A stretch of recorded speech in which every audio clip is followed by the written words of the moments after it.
Hey, salut, bienvenue sur ma nouvelle vidéo. Bon alors un truc que vous ne savez sûrement pas sur moi, c'est que je suis quelqu'un qui dessine comment dire ah, j'ai le mot sur le bout de la langue, comme une merde. Ah oui, c'est ça, comme une merde.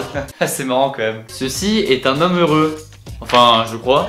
Ah non, c'est peut-être un arbre ou un pingouin. Ah non, je sais, c'est un arrosoir. Un parasol. Du pâté en croûte. Ah ouais. Yes. Bon voilà, vous l'avez constaté que niveau art, je suis ah comment déjà une grosse merde. Ah oui, c'est vrai. Comment faire en art plastique au collège alors? Alors je vais vous présenter mon dessin.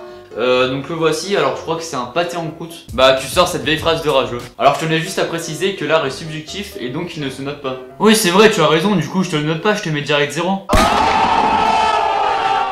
Ok, bah moi je vais m'asseoir par terre pour réfléchir à ma vie. Mais attendez, votre matière elle sert à quoi en fait? Je peux m'asseoir à ta place s'il te plaît? Bon du coup quand je pense à mes talents de dessinateur, il me suffit de regarder certaines œuvres d'art surprenantes et d'un coup ça va mieux. Alors pour commencer, voici un tableau assez original, donc le voici. Alors attendez, je crois qu'on a un bug en régie. Ah non, c'est juste ça. Bon alors ce tableau s'appelle Monochrome bleu et il a été peint par Yves Klein. Au moins t'es pas déçu parce que tu vas voir, le titre correspond bien avec l'œuvre. Bon alors analyse du tableau. Je pense que Yves Klein c'était un mec qui avait pas le temps dans sa vie et qui dénonçait le fait que le pot de peinture rouge coûte trop cher chez Leroy Merlin. Non mais du coup je m'imagine juste le passage d'un candidat sur ce tableau en histoire des arts. Bonjour, alors je vous présente ce tableau qui est constitué d'un fond bleu. Voilà, c'est la fin de la présentation. Du coup on tape un gros foot. Des rumeurs racontent même que si tu regardes ce tableau sur ton ordi et que tu dézoomes à fond, en fait c'est le ventre d'un schtroumpf. D'autres rumeurs racontent également que Yves Klein c'était le designer de Microsoft qui a inventé le blue screen quand ton ordi crash. Ah bah merci gros, ça fait plaisir. Je terminerai juste par dire que lorsque Yves a fait ce tableau, il a sûrement fait un clin d'œil à la mer. Bon, sur ce, je vais retourner apprendre à dessiner avec des gens de mon niveau.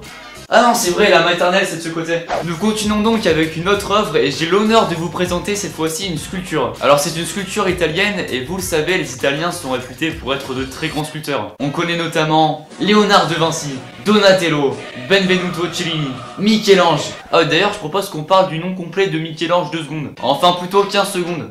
Accrochez-vous, respirez et dites à votre famille que vous les aimez. Michelangelo di Lodovico Buonarroti Simoni. Bon bref, tout ça pour dire que dans la lignée de ces grands artistes, voici la sculpture de l'italien Maurizio Cattelan qui s'appelle Love. Voilà, c'est un doigt d'honneur géant de 11 mètres de haut. Alors j'ai quand même vérifié sur Google Maps, et bah c'est encore plus marrant. Imagine quand t'es dans le bâtiment en face. Et en fait Maurizio, tu penses quoi de moi? Ah, il faut que je regarde par la fenêtre? Bon bah ok, je vais voir. Ok gros, c'est sympa, hein, moi aussi je te kiffe. Alors en vrai cette statue représente une main qui a tous les doigts coupés sauf les majeurs. Elle a été installée face au palais de la Bourse à Milan. Et pour certains, Maurizio Cattelan aurait donc représenté un doigt d'honneur au monde financier ou du moins à la Bourse de Milan. Ah ouais ok, en fait faut pas l'énerver le Maurizio. Maurizio, je suis désolé, j'ai fait un peu trop cuire les pattes. Non s'il te plaît Maurizio, non. Ah en fait je voulais juste vous montrer un tableau que j'ai peint il après en 5 minutes. En fait je rentrais des cours, j'attendais que mon ordi s'allume. Enfin bref, donc le voici.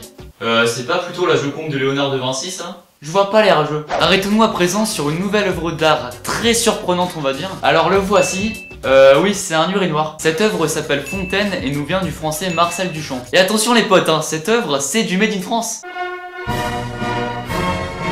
En fait ce chef-d'œuvre est constitué d'un urinoir en porcelaine renversé, attention, qui a été signé par le nom du fabricant de l'objet. Dis-moi Marcel, tu nous prendrais pas un peu pour des cons? Ouais allô? Oh, c'est Marcel Duchamp. Ouais Marcel. Quoi, il faut que je rate par la fenêtre? Bon bah ok. Oh vous êtes lourds les mecs. Alors un truc rigolo, c'est que une des répliques de cette œuvre a été achetée par un collectionneur d'art grec en 1999 pour 1,7 million de dollars. Alors premier conseil que je peux donner à ce brave homme, quand t'as des invités, oublie pas de leur préciser que les toilettes c'est bien la deuxième porte à droite pour pas qu'ils pissent dans ton urinoir à 1 million. Et enfin je terminerai par citer Jean-Claude Boff.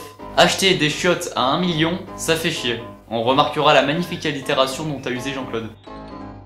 Voilà, c'est la fin de ce premier Lucas Show. Merci à tous en tout cas de l'avoir regardé. J'espère que ça vous aura plu. N'hésitez pas à laisser un petit like pour me le faire savoir, à laisser un commentaire pour me donner votre avis, à vous abonner à ma chaîne pour voir mes prochaines vidéos. Vous pouvez également me suivre sur les réseaux sociaux et je vous remercie encore une fois.